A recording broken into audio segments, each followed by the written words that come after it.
بسم اللہ الرحمن الرحیم۔ السلام علیکم ورحمۃ اللہ وبرکاتہ۔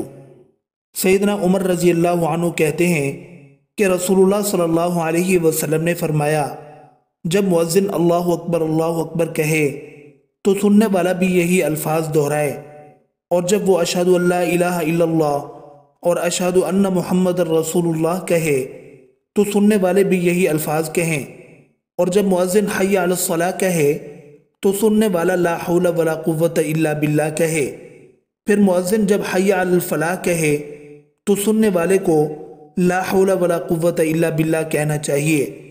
اس کے بعد مؤذن جب اللہ اکبر اور لا الہ الا اللہ کہے تو سننے والے کو بھی یہی الفاظ دہرانے چاہیے، اور جب سننے والے نے اس طرح خلوص اور دل سے یقین رکھ کر کہا تو وہ جنت میں داخل ہوا، بشرطے کہ ارکان اسلام کا بھی پابند ہو۔ حضرت عبداللہ بن عمرو بن عاص رضی اللہ عنہ فرماتے ہیں، فرمایا رسول اللہ صلی اللہ علیہ وسلم نے، جب تم مؤذن کو سنو تو تم بھی وہی الفاظ کہو جو وہ کہہ رہا ہے، پھر مجھ پر درود بھیجو، کیونکہ جو مجھ پر ایک درود بھیجتا ہے اللہ اس پر 10 رحمتیں نازل فرماتا ہے۔ پھر اللہ سے میرے لیے وسیلہ مانگو، وہ جنت میں ایک درجہ ہے جو اللہ کے بندوں میں سے ایک ہی کے مناسب ہے، مجھے امید ہے کہ وہ میں ہی ہوں گا۔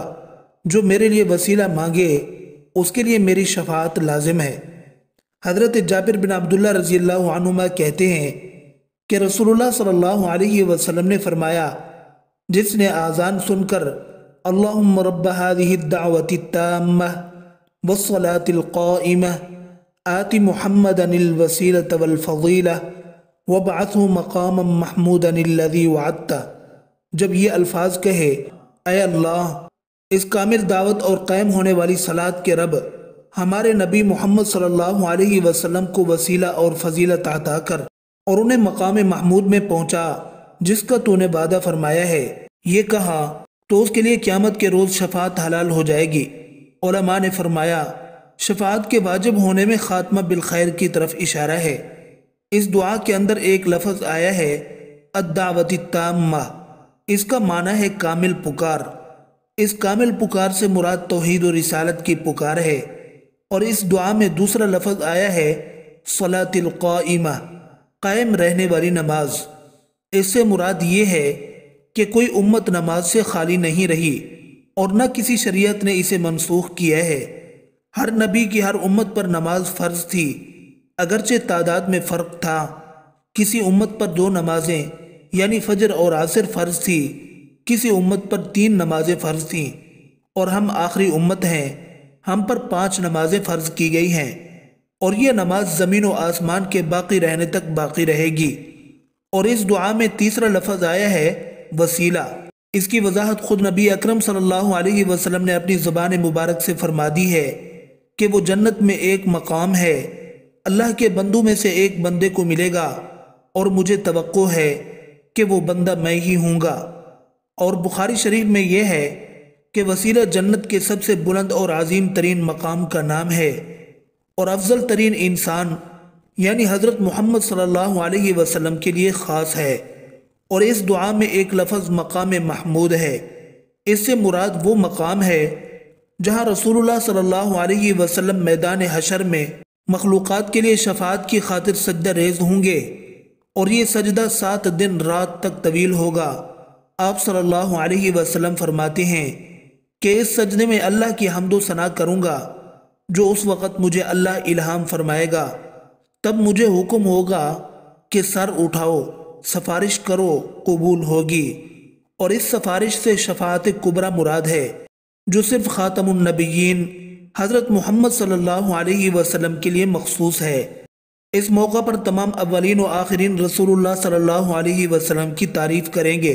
اسے مقام محمود کہنے کی وجہ یہی ہے کہ آپ یہ مقام حمد سے حاصل کریں گے، یعنی اللہ کی حمد کرنے کی وجہ سے آپ صلی اللہ علیہ وسلم کو مقام محمود ملے گا۔ اور اس مقام کا وعدہ قرآن مجید میں بھی ہے، عسیٰ ان یبعثک ربک مقاما محمودا۔ ترجمہ، امید ہے آپ کا رب آپ کو عن قریب مقام محمود پر سرفراز فرمائے گا۔